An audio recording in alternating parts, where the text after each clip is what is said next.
Let's keep moving. It's the Bulldogs. It's the Warriors. Baxter, head-to-head, 18-18, two draws, split down the middle. The completion rates, we've seen it year after year. Warriors, they have great completion, 81% to 74. Points scored, 180 to 175 to the Warriors. And points conceded, that's where it gets a bit nerve-wracking for the Bulldogs, 258 to 198. They played earlier this year. The Warriors got the win. It was kind of that game that kick-started that Sean Johnson absolute cracking form that he has had. So, Baxter, talk me through this Bulldog side, and then we'll talk about the Warriors. Yeah, you got Hayes Perham in the fullback role, Jacob Carraz and Josh Adokar makes his return just before Origin on the wing position, Jake Cavalera and Paul Amorotti.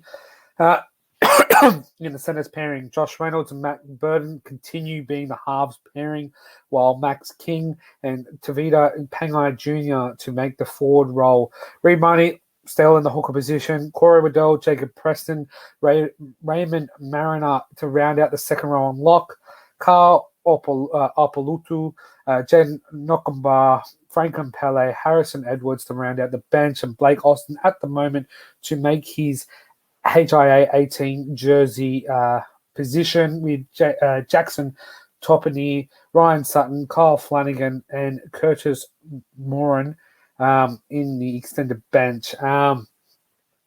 Look, Dogs didn't look too crash hot last week, given that they had a running a pretty run of hot form at the moment in the Canberra Raiders. It could have gone either way. It was a good game to open up Magic Round, but unfortunately they took the L in the first week last weekend on the first game of Magic Round. As I said, it was a toss of a coin. It was back-to-back end-to-end stuff. As a fan, as a neutral, it was good to see, but I think they're going to be hurting that one because usually when you score 30 points, you could say in yesteryears, you could say that you've won a match. So I think they're going to be hurting from that one. So they're going to have to rebound here. They're at home against the Warriors, and I'll let you take away with the Warriors lineup. Come on, man. You got to let me talk about the Bulldogs first. I got to have my say on the Bulldogs first. But obviously, like you said, it was a great game to open up Magic Round. I understand why Brisbane doesn't open up Magic Round. It's so that the people can get in, because I looked at the crowd when this game started, and I think they put up on the board it was about 38,000 people, and then the Broncos game started and it was packed. It was full. You couldn't move. So I understand it was an absolute cracking game with a shit ton of points. Let's be honest. There was a shit ton of points scored here. 64. Both teams will not be happy with how the defense went in this game, but I've got to say, from a Bulldogs perspective, I think they were quite lucky that the scoreline was that close. I look at the one where they caught it a knock on when it bounced off Jack Whiten's head. Should have been a try. That now takes it up to 40. I look at the first try the Bulldogs scored, and, mate, I think there's NFL clubs on the phone calling Reed Mahoney, trying to get him in the squad because it was about a metre and a half forward when he threw that pass. So, yes, they were close, but in another world, they're down by 20, down by 24. The game blows out. But as a neutral at Magic Round, it was a great game to kick off. But let's look at this Warriors side. You've got Chance Nickel-Klodstack in the fullback row. You've got Dallin Martin-Zalesniak, Rocco Berry, Adam Pompey, Marcelo Montoya.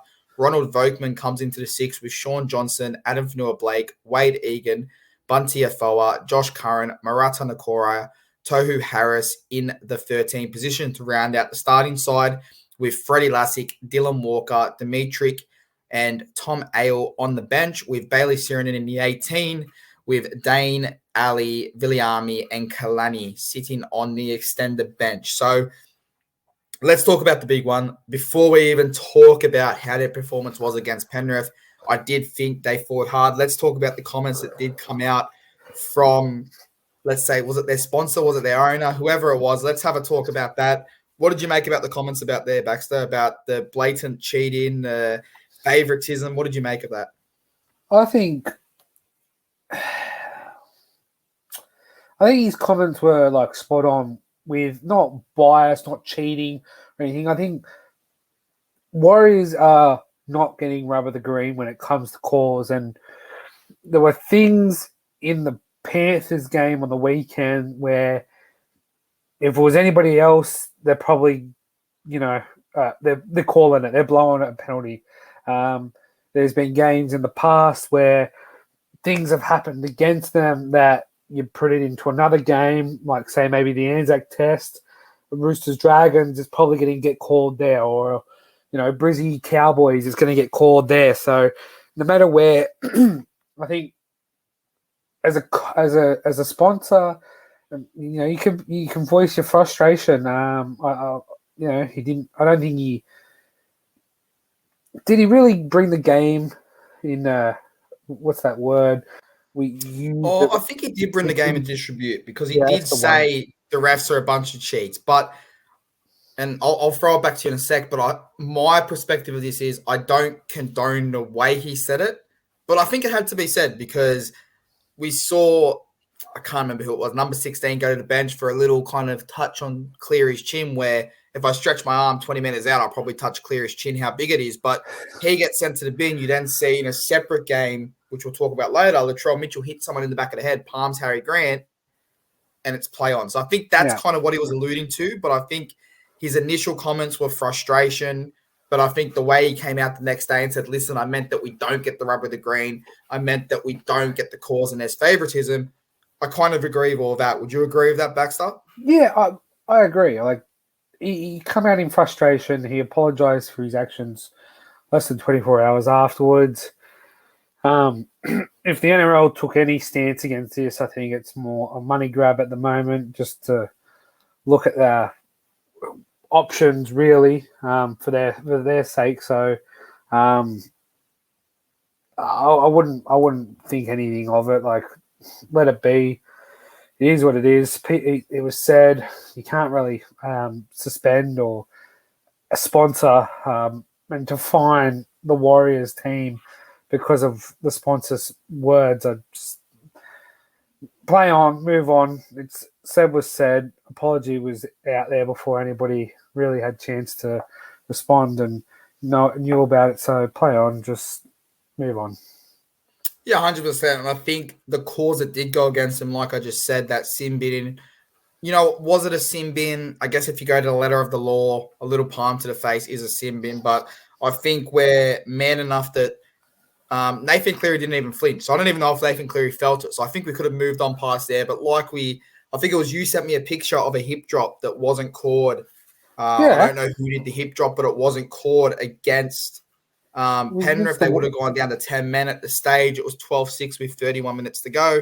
A couple minutes later, Warriors get a sin bin. The whole momentum of the game changes. But I've got to say, Baxter, we've said it week in, week out, the next man up mentality of this Warriors side. They've had injuries. They've changed players. They've changed positions. They've brought people in. They only conceded 18 points. 2 sin bins, 18 points. They only went down by 12. Is that a showing of how far this Warriors side has come, that even though these calls are going against them, they can still be in the game against a back-to-back premiers who, let's be honest, they're favourites to take it out again, and the Warriors are holding their own with 2 sin bins. Yeah, at the moment, I've got them inside the 8, as I said, on my special ladder here. Just on a better for and against than your boys, the Roosters. I think they're better by 3 points, so it's not much, but three differential points is better than none. So, look, at the moment, I think as I quickly look at the Sportsbet app, the Warriors are paying $1.80 to Dogs $2. I think that's just, as you touched on the game previous, the previous game between these two, the Warriors got the chocolates on that in that stage, and I think that's why the market is leaning towards that way. But I'm going to let you have your say first. We can go back and forth, so it's not competitive, repetitively following one another. I hope I'm wrong. And the whole time you were speaking, and I knew you were throwing it to me, I was going Warriors 1-12, Warriors 1-12. But then it clicked to me again. Josh Addo-Carr's back. Josh Addo-Carr's fighting for that position. Josh Reynolds at home. They're there to make a statement. So I'm going to go with the Bulldogs 1-12. And you know what? If I'm incorrect, I'm completely happy to see the Warriors get this bit up because I think they deserve to get this result. But I just think the Bulldogs at home with Josh Addo-Carr back, they get the job done. Yeah, so do I. As soon as I saw Josh be named, I had it had that penciled in, and then I changed it to ink. So I've had that in since yesterday. Well, Warriors fans, don't beat us up too much. We do have a lot of respect for you guys. We have a lot of respect for this side.